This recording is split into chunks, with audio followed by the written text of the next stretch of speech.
and gentlemen, boys and girls, it is about that time. Keep your hands up and keep your head on a swivel. The Haymakers and Submissions podcast is here. We woke up and chose violence today. Stick and stay for combat sports talk at its finest, coming your way now. Welcome, everybody, to the Haymakers and Submissions podcast. My name is Drew. My partner's name is Chops. We're talking MMA and boxing today. And Chops, how you feeling today? Man, good, brother. You know, again, and every day above ground is a good day. You know, I mean, I know it's a cliche saying, but no truer words, brother. No truer words. Amen to that. How's the weather down there in Atlanta, GA? Man, believe it or not, go outside. It's beautiful, sunny. Man, it's a little chilly, a little nippy. So come back in, Alexa, with the temperature. She says it's 54 at the time. The high is going to be 55. I'm like, man. 55 and sunny. When I lived in Pittsburgh, that'd have been a beautiful day. Yeah. That's a little chilly. Let me go get my hoodie. You know what I mean? So I'm digging the sunshine, but man, I can't take the cold like I used to, man. It is not agreeing with your boy, not like it used to, man. Not at all like it used to. So I'm checking out what the weather is going to be like here because I'm really, you know me, I love to fish and get a family lake house, whatever. So I'm contemplating, I want to go fishing Saturday, but March Madness time and got the NCAA wrestling championships. You know what I mean? So you're going to be glued. Like today, I watched first round of that. So I'm trying to think, okay, if I go fishing, if I can be there, my pole in the water by 6:30, 7 a.m., fish till about 12:30, still be home showered, 1:32, ready. All right, let's watch it. So I'm contemplating that. There's also some good movies out this weekend. Mm-hmm. So I'm interested in seeing that. Now, it's been out for a couple weeks. Novocaine, yeah, Black Bag, mm-hmm. You know what I mean? So those are out. The new joint with I'm looking right at him. I can De Niro. De Niro's got a new joint out where he plays two dueling characters. Of course, a Italian crime movie. So I'll check it out now. I want to see how that one goes with De Niro because I'm a De Niro fan. But I'm like, you got him playing two roles. You couldn't have got – I'm a Joe Pesci fan. I like Joe Pesci. You know what I mean? Or you couldn't have gotten you know, if you're going to have De Niro, Al Pacino, you know, or whatever. Man, we'll see. I'm a De Niro fan, so we'll see. I watched Irishman yesterday, so that's a long one, man. Man, that's a long one. It's good, though. It's good. Yeah, I like it. I know that people question whether it's factual or not, but it's still a great movie. So I know. But here's what I need you to do then. If you like watching movies, the next time you watch a movie that is based on a true story, go, or even some you've liked that was a true story, go back and research it and find out how true it really was. I started doing that because I was reading something that said, like, really a story only has to have like 2 or 3 things to say it's based off a true story, then Hollywood can take over. So if you and I are talking and somebody says, oh, we're going to make a movie about Chops and Drew doing an episode, and in this, you have your glasses and a blue hoodie on, but then after that, it goes totally up. We're arguing, we're fighting, we're threatening each other. None of that's true. Well, you did have your glasses on, you had on a blue hoodie, and I had a Steeler hat on. And I mean, it's literally like, wow, are you kidding me? Yes, it's crazy how Hollywood can do that, man. Crazy. Yeah, timelines get condensed. I did that with Remember the Titans because it's still one of my favorite movies. Without question. They definitely, the little shell game with some of the timing on everything. Yeah. Things happen. They just didn't quite happen in that order. The way they said, yeah. But absolutely. I still love that movie. That's I love that. Come on, man. You have to love that movie. You have to. That's one of my favorite sports movies. Yeah.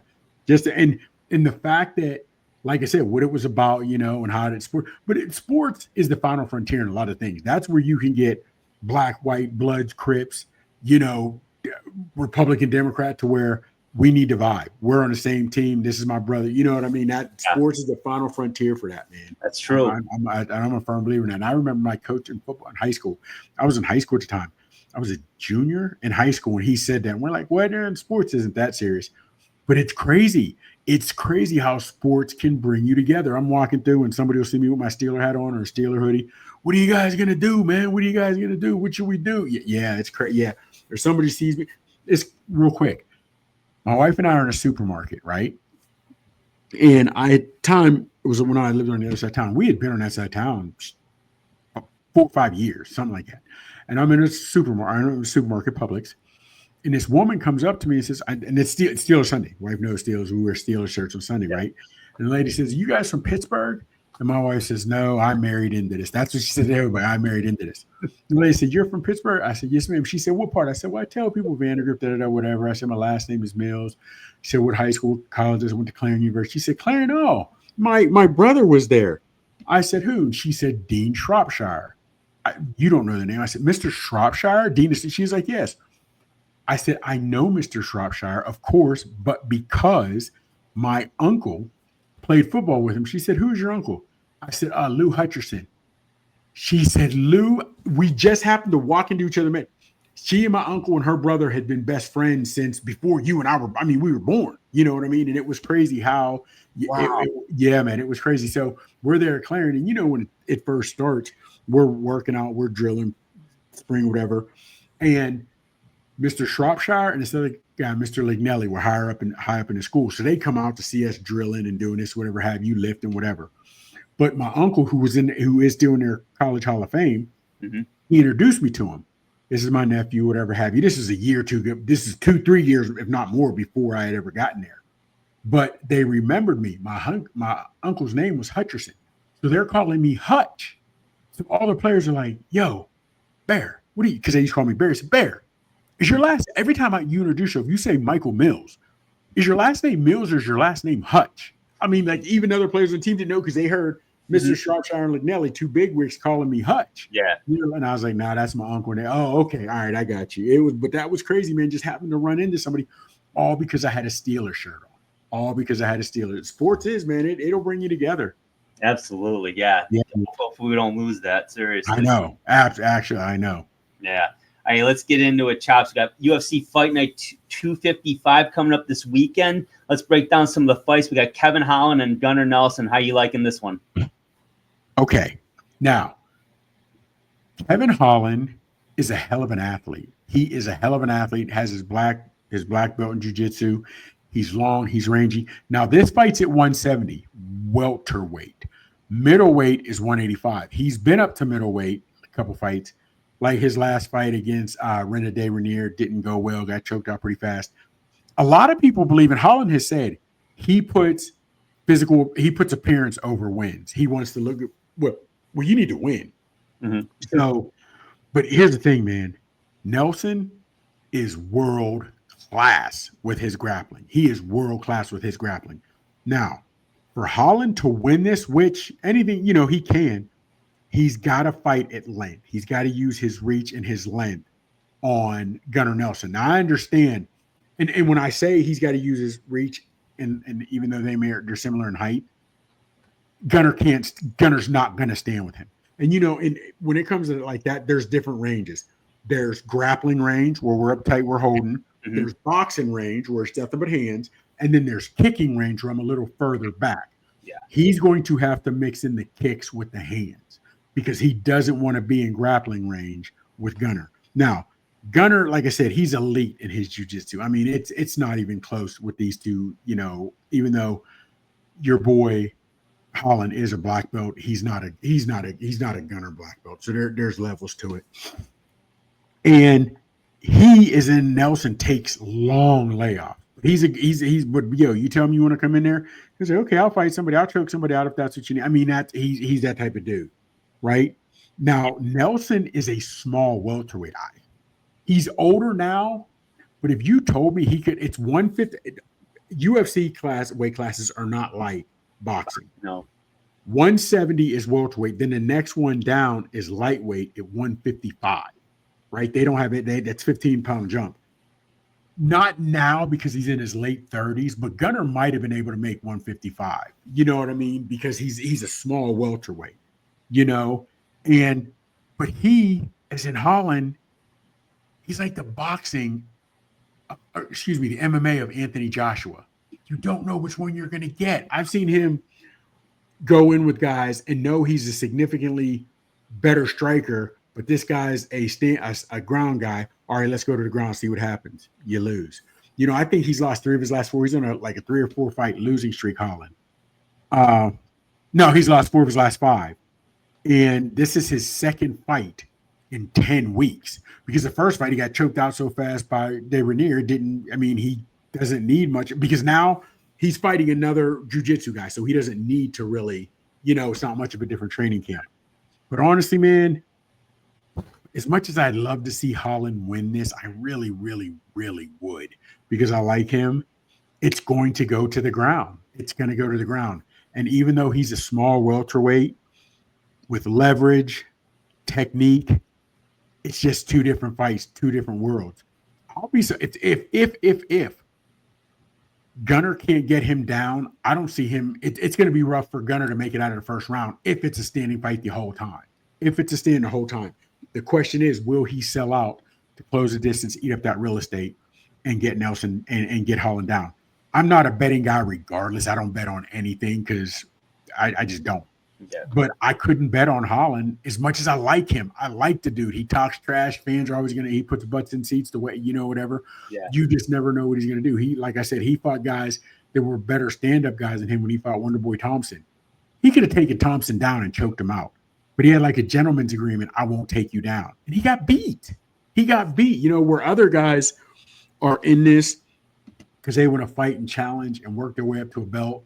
That's not really what Holland's like. Holland is there to fight. He likes to fight, throw gloves, throw hands, kick, choke, whatever, and look good for the crowd. And that is not always a recipe to get you to the belt or get you in the rankings. As much as I hate to do it, I'm going to go with Nelson because most fights are going to the ground. Most fights are going to the ground. Even though if you were to tell me it was a quick first round knockout, because Holland's hands are like that. His hands and feet are like that. And to me, he looks better at 170. I just don't think he's big enough for 185. I just don't. That he may feel different, but he's coming down. You know what I mean? You don't know many guys to get older and come down 15 pounds. Because next from 170, the next one up is 185. That's middleweight. Yeah. You know what I mean? Then after middleweight, you got lightweight at 205. So I'm going to go with Gunnar on this one by submission. He is in Holland, won't be ground and pound for 3 rounds. It's not going to go. Hunter will end up getting him out of there via submission. I'm going to go Hunter. All right. I don't like to, but I'm going to go Nelson. And our second fight here, we got Blachowicz and Ulberg. What do you like here? Man, now, this is crazy because Blachowicz, he's on a 2-year layoff, double shoulder surgery. Yeah. But he lost to Pereira, which isn't, that's Pereira. Yeah. But he fought the champ now who just beat Pereira, Ankalaev, to a draw. Some people might say Ankalaev got it, but it was a lot closer. That fight between Blachowicz and Ankalaev was closer than Pereira because Blachowicz can wrestle a little bit. He's big. He's strong at 205. He's a big dude at 205. And he's a different big and strong than Pereira because Pereira is big on the upper body, but his legs aren't really that big. Mm-hmm. Blachowicz is thick everywhere. He's just thick and strong everywhere. You know what I mean? He throws blows at all ranges and angles. And when I say that, Blachowicz, he fought Rockhold, and it was pretty how it was. If you ever see Luke Rockhold, he literally has done commercials. He is that he's for was it Guess? Was it Giovanni? I can't remember which one it was. He was literally doing commercials, modeling, sculpt a bit, whatever. So he and Blachowicz are fighting, and he goes for the underhook, and you think he's going to go to the underhook, push away to gain range. Blachowicz isn't, and he'll throw that left hook where a lot of guys don't do it. He hit Rockhold with him, put him on the seat of his pants, end up knocking him out. So, and he's got heavy hands. He's 205, but if you told me he walked around at 230, 245, I'd believe it. He's a big 205, and he really is. He's a big 205. So, and his strength, who he's fought, Blachowicz, he's been in there with the better fighters. He's been in there with some killers. He ended up beat because he was able to take him down. He beat he lost to Pereira, but he beat Adesanya because he took him down. He held his own stand up. He fought Ankalaev to a draw. The only problem is he's 42. He's 42, coming off a 2-year layoff. So that's going to be rough. You know what I mean? To see how that goes. Excuse me. Very rough. Ulberg is 34. He's a specimen. 6'4", 205, 77, almost 80-inch wingspan. He throws with heavy punches too. So he's got the quickness, the agility, you know what I mean? But he only has 13 fights, where Blachowicz has had like 40. Blachowicz has seen everything. The problem is when you're wearing 4 6-ounce gloves, the human jaw is not meant to take those shots. No. So, yeah. So when you add Father Time and Blachowicz at 42, and then you add the speed and the strength of Ulberg could get him out of there. Because if he catches him, he could get him out of there. But I think Blachowicz's experience is going to be the difference. Because if Blachowicz gets hurt, he knows how to close the distance. He wrestled Ankalaev. He held his own to the now champ. You know what I mean? Fought him to a draw. While he was hurt, his shoulders weren't the best. So everything when you look at it, speed, quickness, agility, power, I would also go with Ulberg only because with speed comes power. He's faster than Blachowicz. You know what I mean? Blachowicz had a 2-year layoff. He's 42. But there's a lot to be said about experience. He can close that different distance. You hit a veteran like that, he knows how to eat up time to, get his bearings, whatever have you. He throws a lot of calf kicks, and his, as in Blachowicz, and his left body kick is nasty. I don't know. He throws a left leg body kick that gets in there. It's nasty. I'm going to go with Blachowicz. I'm going to go with age over wisdom, or should I say youth, age over youth, the experience, should I say, over the youth. And I am going to go with his experience.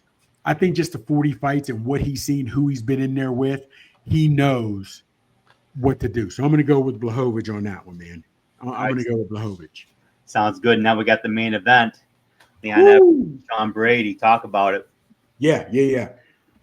Sean Brady, man. Okay. First off, you got Edwards coming off of his first loss.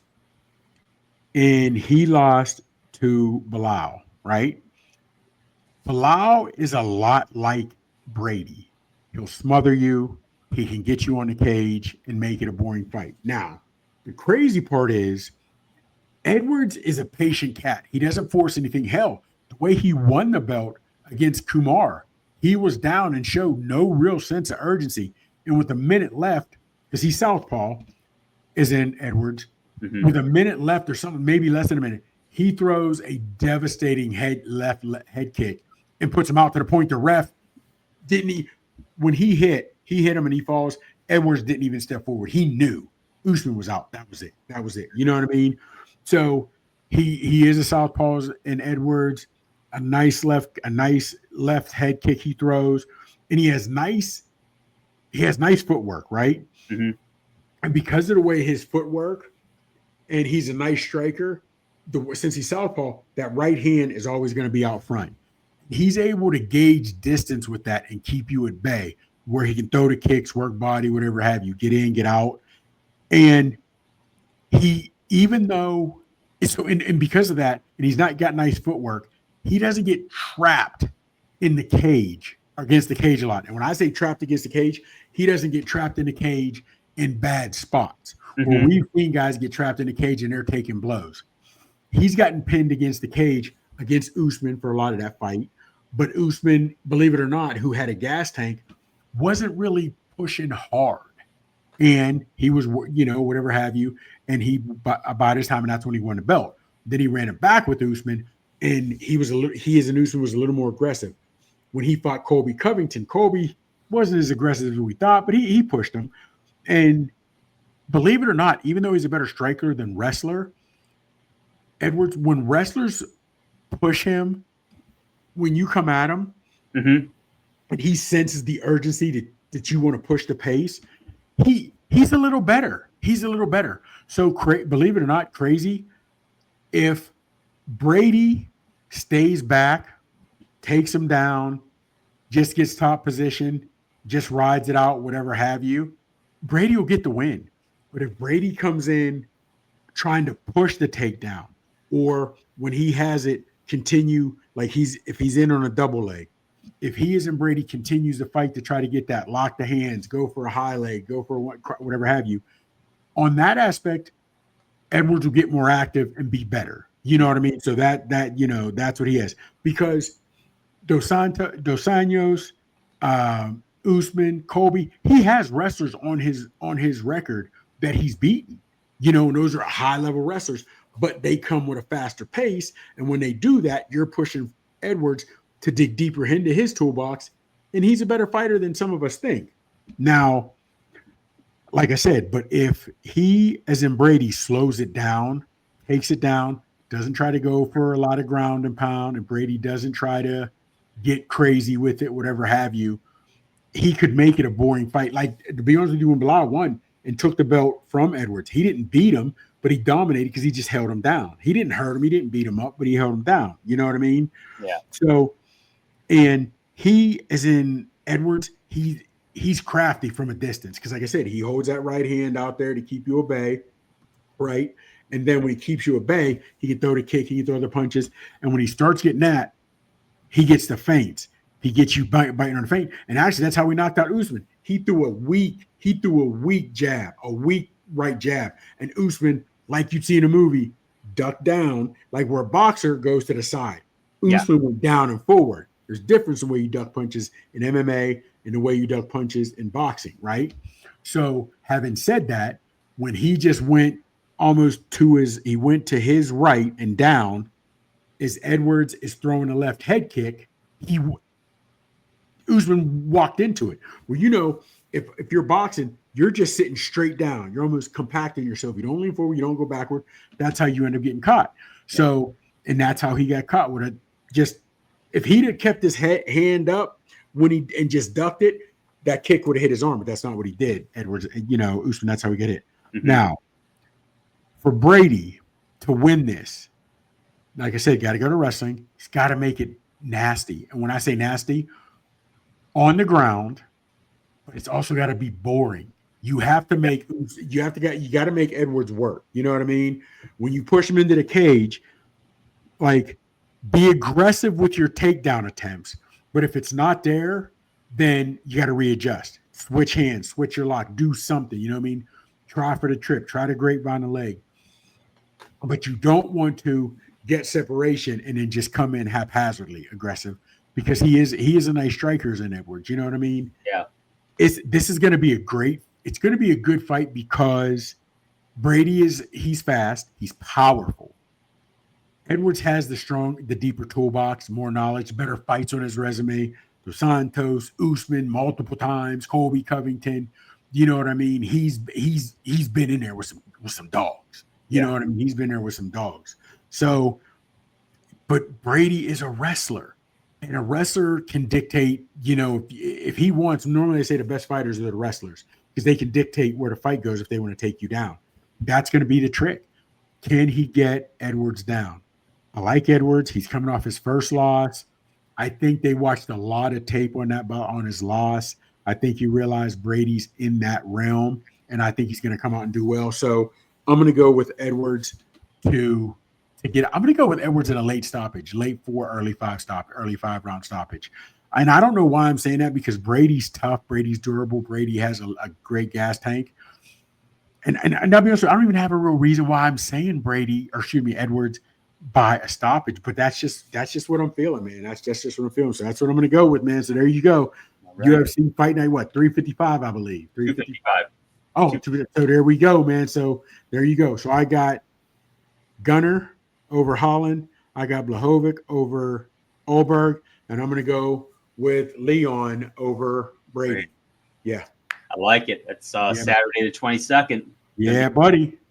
Let's turn our attention to boxing, if you will. And we got the super welterweight title fight, the WBC WBO champion, Sebastian Fundora, taking on Chordale Booker, who's 23-1 himself with 11 knockouts. What stands out is obvious. I can't help but think of remember Game of Death when Kareem fought Bruce Lee? Yeah. I mean, I'm just like, damn. Yeah. laughing before and after this. They got all serious when they were face to face, but they were laughing before because it's a 9-inch height advantage. Yeah. Coupled with a 9-inch reach advantage, and needless to say, Fundora's got a little bit of a size advantage over Booker. But let's break. Go ahead. I'm sorry. No, so let's break this one down. Let's talk some strategy here. Let's talk from Booker's side of it. What do you like about Booker? Jeez. I don't honestly, man. I hate to say this. It's hard. It's hard for me to pick much on Booker, and I say that because he 5'7".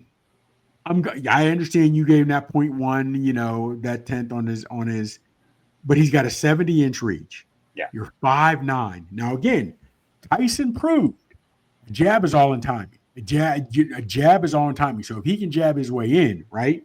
Yep. I don't know. Booker's not considered a knockout guy though, right? He didn't have a whole lot. No, he does not. He's only had 11 KOs. Okay. So, and having said that, and even though he, as in Booker, has 23 wins, there's not a lot of names on his resume. You know what I'm saying? So Fundora has the belt, right? He's got the belt for a reason. He's defended the belt. You know what I mean? I understand against Zoo it was the last minute, but Zoo's up there. Zoo's nice, right? Yeah. Zoo's nice. Because of the reach advantage, let me go this way. Because of his reach disadvantage, because of the disadvantage, okay, that he has, because he's not a power knockout guy. Now, if I'm his corner, I'm not even gonna lie to you, big dog. We're not even throwing punches to the face. Very, very few. We're working that body. We're working that body. Kill the body and the head will fall. You know what I'm saying? Okay. So but he doesn't have a whole lot of names on his resume, and you don't get a 6'6" guy in sparring that has Fundora's ability. You don't get hit. You know what I'm saying? And when I say that, because you're not going to get a guy that's in that weight class that you can spar with. You know what I'm saying? You can get 6'6" guys, but it would be so you're not going to get in on them because you're going to go much heavier weight. You're not going to get in on them. You're not going to hurt them. It's going to be completely different. So I don't know how that camp went, right? So now we're just speaking on Booker. And I'm only speaking on Booker. Yep. So 5'9", because he doesn't have any big names on his resume, I can't say that he hasn't been tested. I can't say, well, first off, you haven't been tested to Fundora level. No. But I don't know if he's been at a disadvantage where he's even had a 7-inch reach disadvantage or a 6. You know what I mean? So having said that, this is a complete new ball of wax for him on how do you close that distance? How do you close that distance? And you've got to. You and I talked about how Roach stayed dedicated to his game plan. I'm not a Mayweather fan, but I will give Mayweather credit. He never got in his feelings. He always stayed in the game plan. He never, you know what I'm saying? So that's what Booker has to do. If Fundora starts sticking you with the jab, don't get ticked off. Don't start swinging heavy headshots and putting yourself out there. Don't get into your feelings. Stay in the game plan. So for me, though, 5'9", and I'm going straight. I'm just giving your boy 80. 80 inches, 10-inch reach advantage. Not many names. He's a huge underdog. It's not looking good for Booker. I'll just say that. It's not looking good. So I covered my aspect on Booker. What do you got?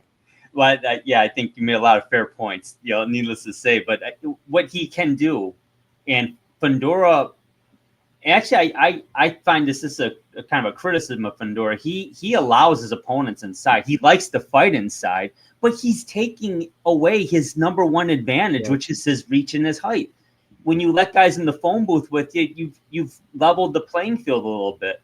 So Booker's got to get inside, like you said. He don't even think about the headshots. I agree. Man, you're right at that. Man, you're right at that liver level, though, man. You could throw some nasty shots and hit, but you got to make them count. I mean, he's going to have to understand that.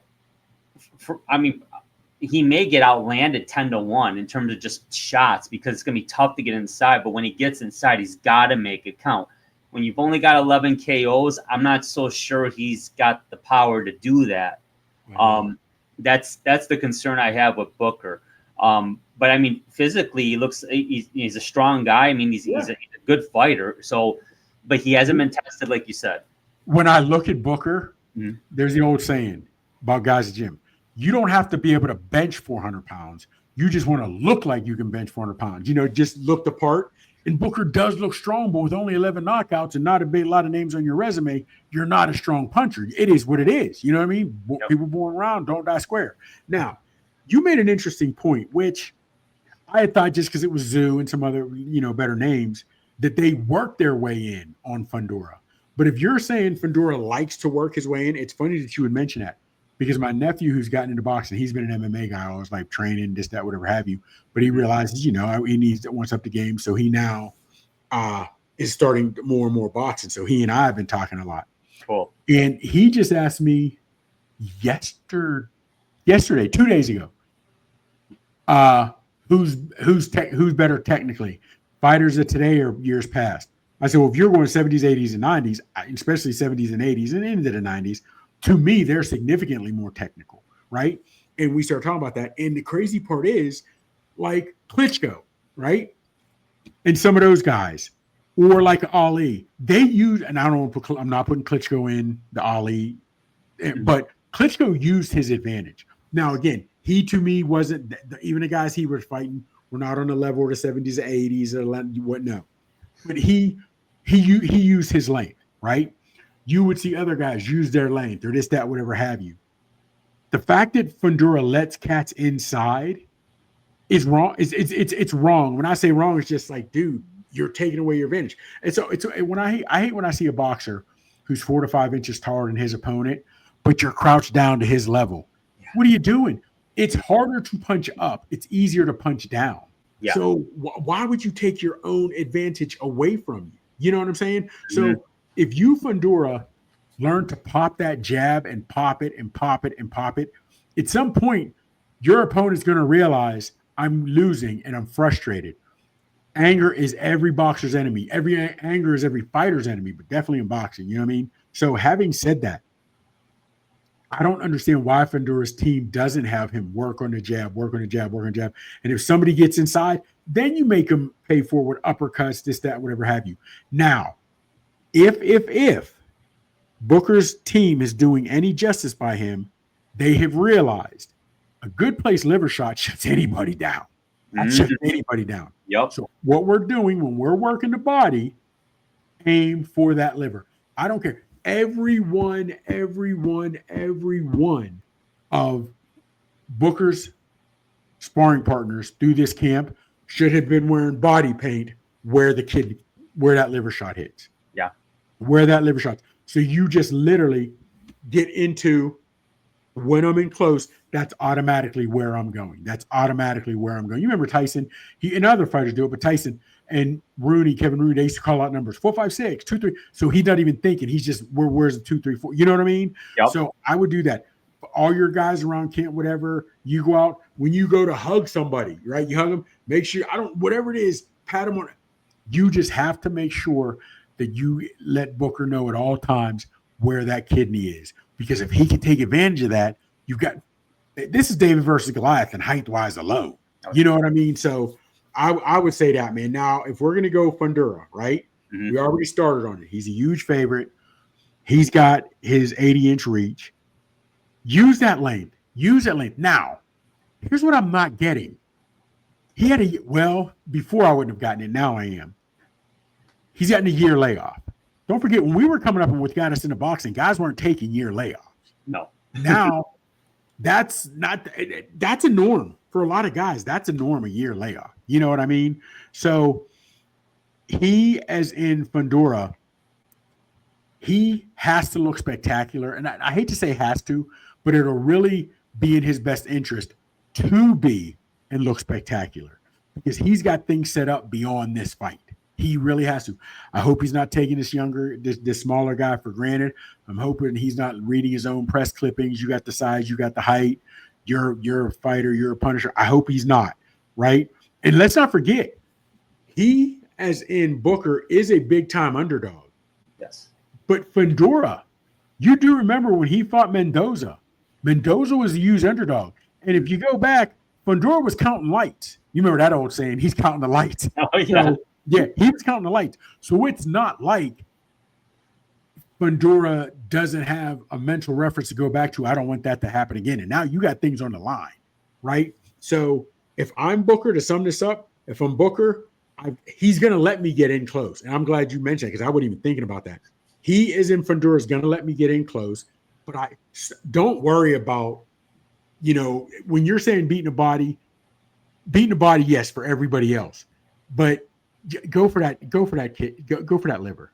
Mm-hmm. Work the liver. Make sure that left hook is crisp. You want that left hook to be crisp. Fundora, stay focused. Don't look ahead of yourself. Don't look past this cat and Booker because, yes, there are some big paydays ahead, right? But Fundora should win this easily. He should. He should. I just have this feeling. I think he'll win. I'm not questioning that, but I just got this feeling it's going to go the distance and it's going to raise questions. Okay. So you answered my question. So even if it goes the distance, you don't see him beating Booker up. Mm-mm. I really don't. Unless you have it maybe by 2 points. Yeah. 115, 130. You got to something close. Well, I would say I don't think it'll be that close. I'm thinking like 116, 112, like 8-4. Okay. He won the round, but he didn't beat his face to Hamburger. And it's okay. Yeah. Because Zoo got a nasty cut. It was just a cut that got worse, but he took it on a week's notice. Okay, I got you. And it was on more the top. The head. Yeah. Okay, but here's my thing. If he wins 116, 112, or if he wins in spectacular fashion, right? Maybe Booker wins. Let's say Booker wins 3 rounds. That's it. But he punishes him, wins in spectacular fashion. If he wins in spectacular fashion, or he wins 116, 112, there's Murtaziev. How you pronounce? You got him. You have Earl Spence, who's still there at 154. Earl Spence. Charlo could be possibly be there. Mm-hmm. And then do they run it back with Tim Tszyu?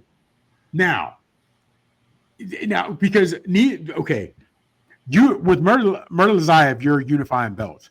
With Spence and Tszyu, that's just bragging rights for a fight. That's for a payday, right? Mm-hmm. But and Charlo, you can get his belt as well, right? So having said that, if he wins 116, 112, you won, but it wasn't spectacular fashion, or he has a Shakur Stevens win. Does that get him into the ring with those other guys?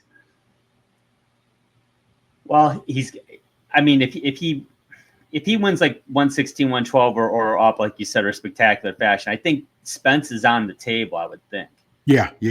I think that makes sense because Spence is going to want to get in there with somebody because I don't think Fundora will hurt Spence. I really don't.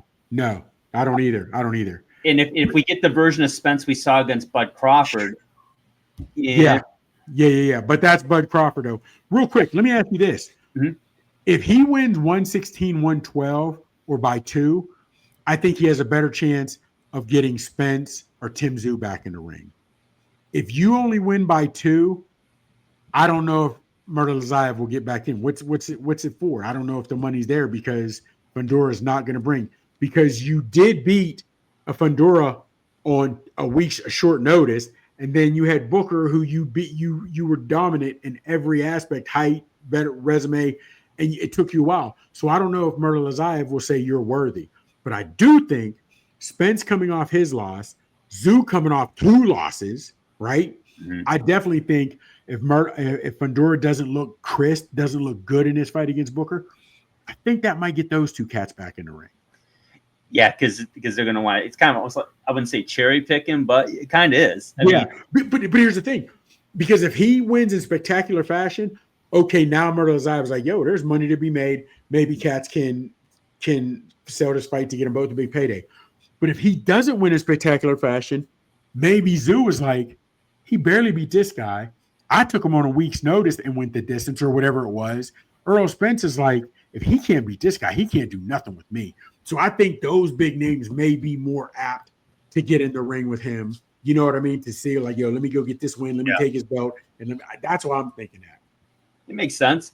Yeah, I'm interested, very interested in this fight. It's Saturday, so I know. It's gonna be fun to watch. Let's take a look at another fight coming up. It's actually going to be really early on Saturday because it's in Australia, and it's George Kambosos, and he's taking on Jake Wyllie, who's taking the fight as a replacement for Dad Jordan, who had to pull out of the fight. I don't know if it was I think it was a hospitalization illness or something, and he had to pull out of the fight. So Wylie's coming in, give him credit. He's going to take the fight on short notice, and I don't know about this one. What do you think? What does Kambosos have to do here? Because we look at just his short-term resume just recently. He's got the win over Lopez, which is a huge one. He's got the 2 losses to Haney. Although, I mean, he went the distance both times, but nonetheless he got beat up. And then Loma got him. So, he's beaten a very good fighter, and he's lost more times than not to the good fighters. Obviously, Wyllie 16-1 with 15 knockouts, but he hasn't really fought anybody. Could this be around the Rocky situation, do you think? Or do you think, not really? Did you say Rocky? Mm-hmm. It's funny you mentioned that word. Did you know that Kambosos said, I'll give him his Rocky moment?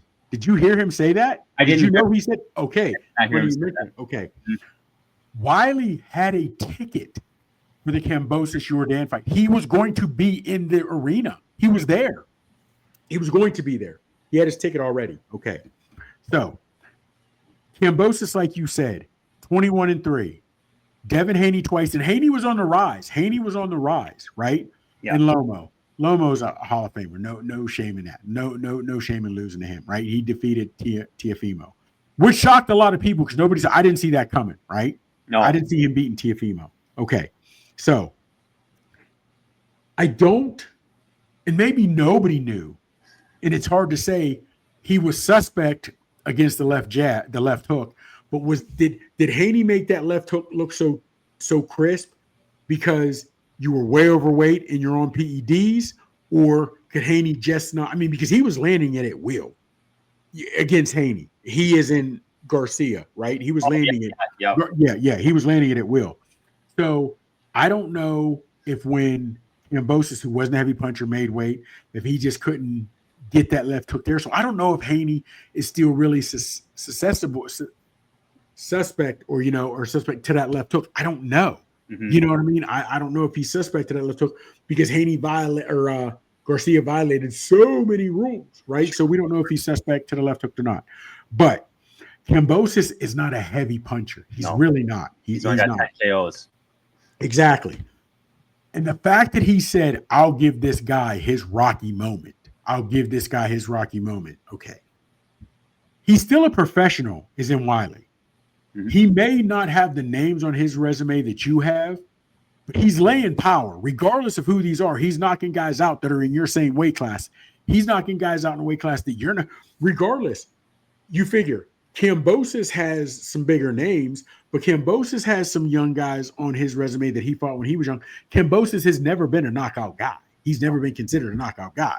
So again, when you say a little cocky-ish wise, I'll give him his Rocky moment.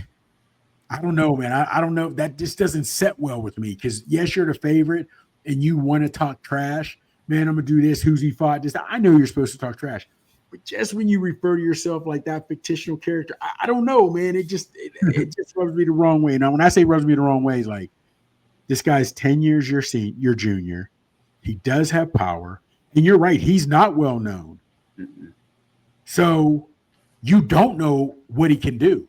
You don't know if he has to dig deep. Can he dig deep? You don't know what his best punch combination is. You don't know if you drag him into that deep water, what his gas tank is. You don't know. So there's a, you know what I'm saying? And right now, Wyllie has everything to gain and not a damn thing to lose. Nothing to lose. Nothing at all, right? And he realizes it's short notice, and it is a great opportunity. Just like Padley. Padley looked better than people. Well, Shakur's not a knockout guy. But Padley took full advantage of his opportunity, you know what I mean, as long as he did. So he very well is in Wyllie can do the same thing. And when I looked at him when I saw them face to face, and Wyllie looked a little bigger. Now, I don't know if that's because he wasn't in fighting shape yet, or should I say because he was scheduled for a fight 2 or 3 weeks later, I think. Wyllie had a fight and he got pulled out, right? So maybe depending on how his weight cut goes, maybe he is like 15 pounds over, but he knew he had weeks to cut. So I don't know, but he is definitely taller than Kambosos. Yeah, a couple inches taller. I'm interested to see this, man, because a lot of times the best fights are ones you didn't see coming. You did, and he's regardless of who he's knocking out, he's knocking people out. Kambosos gets hit. He's just in there to go. You know what I'm saying? He's a gamer. He's always going to go. So Kambosos is going to get hit. He's going to get hit. So I'm interested in seeing this one. Yeah, I mean, not much doubt. I mean, I can't pick against Kambosos, and I would say he's probably I'm going to say he's going to get a late stop. I think he'll wear him down. I'm going to say 9. Man. And see, here's the thing. Okay, because you're thinking Kambosos style and gas tank because he's always pressuring you is going to wear this cat down.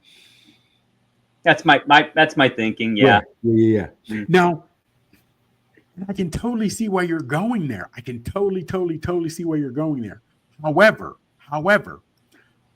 if Kambosos doesn't hurt him, he as in Wyllie might be able to go to distance, because even when you're talking about a stoppage, I'd have to look up his resume. I don't even know the last time Kambosos had a stoppage.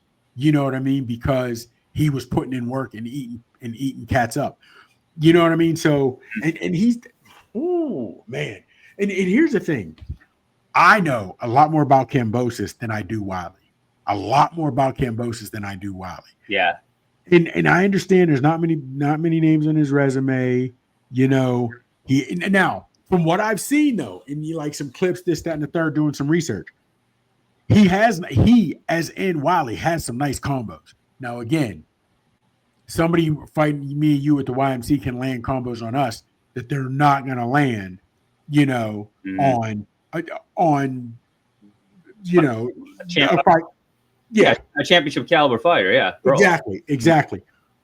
But Kambosos takes his shot. He gets hit, right? However, again, where I was going with this, Wyllie has nice combinations, and he is technically sound. Now, again, he doesn't have a whole lot of big names on his record, so he doesn't have the experience. He doesn't have the experience against top-notch fighters. So maybe that's why he's able to look so technical, because he hasn't been pressed.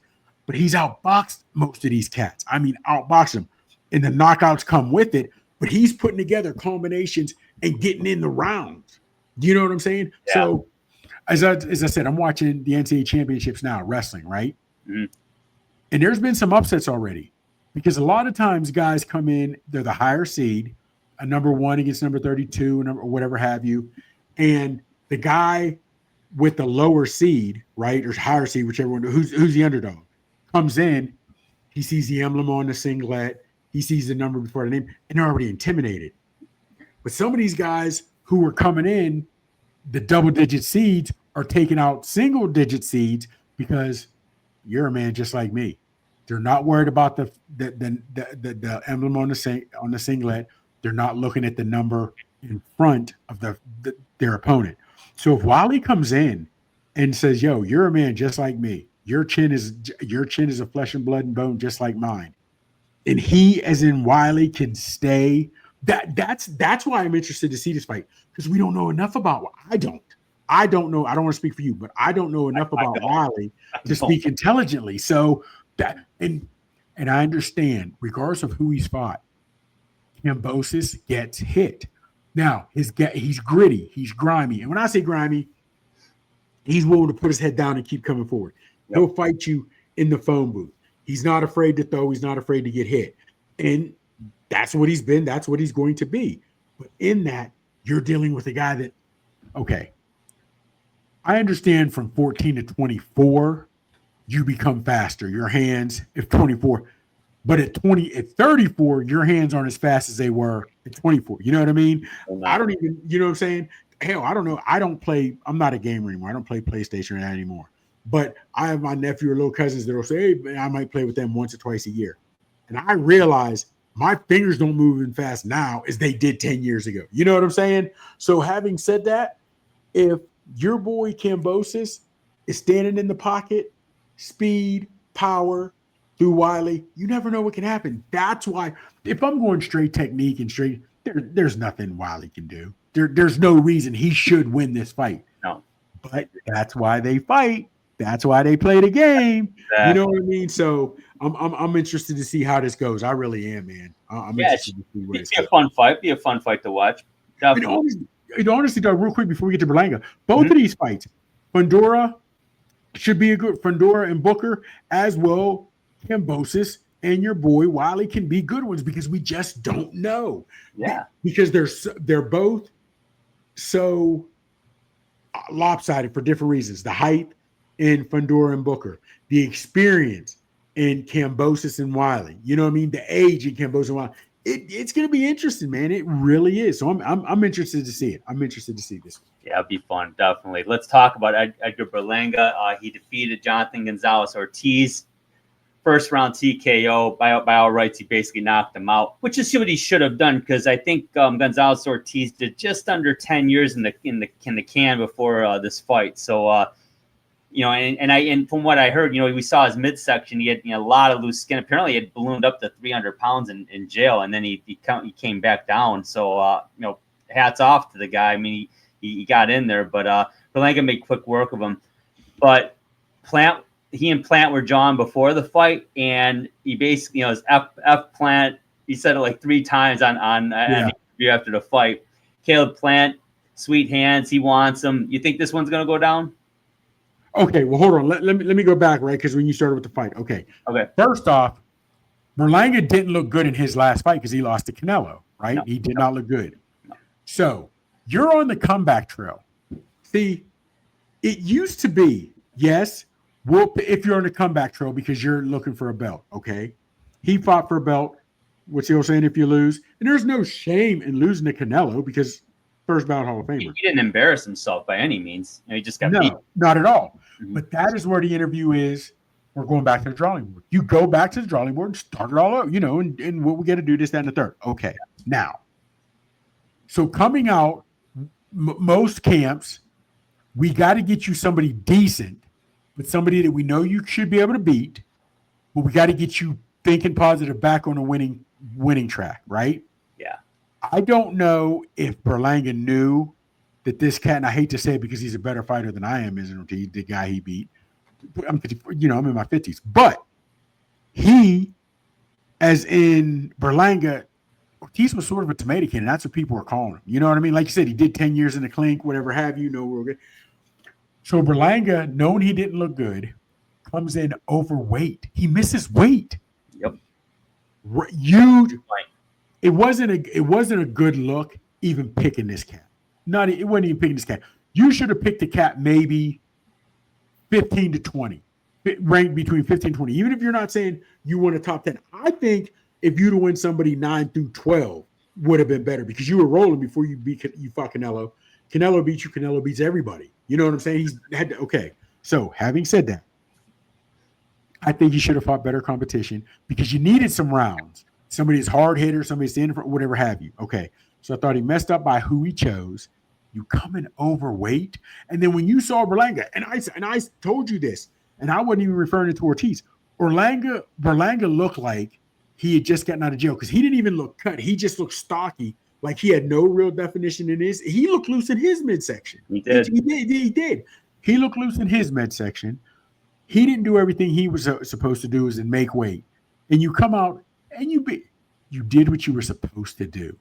You beat a lesser opponent in the first round. That's what you were supposed to do, man. So you get no love from me on that aspect. Now, okay, so having said that, okay,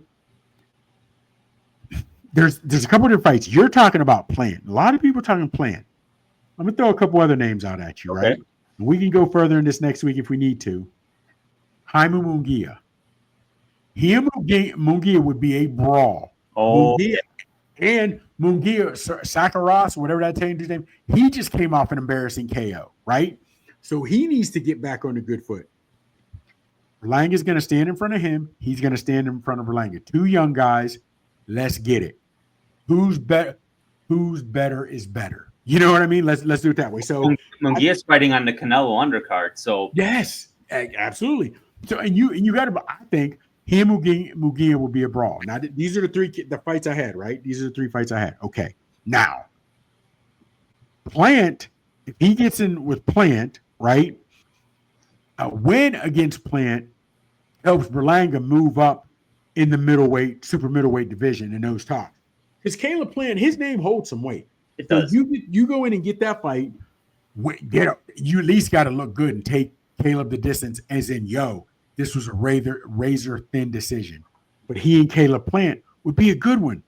Plant's 32, right? What's Berlanga, 26, 27? Yeah. I think, okay. So he and Munguia are about the same age, whatever have you. Munguia is 28. Plant is helps him move up in that super middleweight if he gets that win. Then just hear me out. Just hear me out on this one, right? Just hear me out. Diego Pacheco. Now, I know, right? Diego Pacheco is 6'3", 6'4", with an 80-inch reach, right? With an 80-inch reach. Now, you want to get back in the mix of things. You want to trying to be funny. You had your loss. Now you're calling out Plant after you beat a guy that you were going to walk through regardless. You should have, but you didn't even make weight. But Pacheco, with his distance, with his length, he's young, he's fast, he likes to throw. He would definitely make Berlanga go into his tricks and give him some things to think about on how you fight him, how do you get in, how do you move. Those are my 3 guys. So even if I don't see him against Plant, I'm down with either one of those 2. I would be too, but he's going to choose Plant. Yeah. The money, the name, the money in the name. I get it. Oh, well, that, but not to mention the fact that Pacheco will give him hell. Yeah. And but Plant's got power. He's got obviously very quick hands, but he's not I wouldn't call him a knockout artist. And no. And I think Berlanga if he brings his A game, has a chance to really hurt Plant. Pacheco, Munguia, I'm tell you what, I don't think Berlanga wants any part of Munguia right now. I know. No, he doesn't. But it'd be good. It'd be a good one on paper. I'd love it. Yes, but here's the thing. Even with Plant, remember Durrell. Anthony Durrell had power. That was a nasty knockout. That was a nasty knockout. Yes. So again, Plant is not a knockout guy, but with his speed, with his knowledge, he could make, you know what I'm saying? So I'd like to see, to be honest with you, to me, I'd like to see Munguia or Plant. I'd watch Pacheco as well, but I'd like to see Munguia or Plant. Munguia first for the action, but there's bad blood so far between him and Berlanga and Plant, so that'd be a good one too. I'm either or. I'm down for either or, big dog. Yeah, I'd be down for either or, but I think Berlanga's gonna pick Plant because I think that's his clearer path to getting up the ranks, like you said, and getting more money. Absolutely, and and that's what the game is now. But also, I want to see he fights Plant. He's got to come in, make weight. If he misses weight, so you'd be coming off a loss, missing weight, knocking out, again, I hate to call this man a tomato can, knocking out a tomato can, getting a fight you won against Plant and not making weight. That's not a good look, dog. I don't know. I hate to say it. I don't know if that's a hole you crawl out of, because multiple losses, you crawl out of a lot. But if you're coming multiple fights and lose weight and miss weight, I don't think he can come back for that. And real quick, before we get out of here, we didn't get into him, so I'd love to touch on it next week.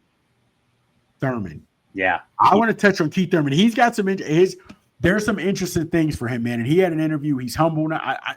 I think Thurman, because time is not on his side. He's what, 36?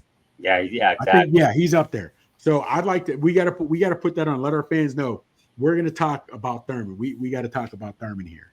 You got it. Next week, Keith Thurman. One time we'll be talking about him, and more next week. Thanks for subscribing, everybody. Thanks for liking the video. Don't forget to check us out every Friday night at 10 p.m. on the ESPN Network on Roku. He's Chops. I'm Drew. We'll talk to you next week.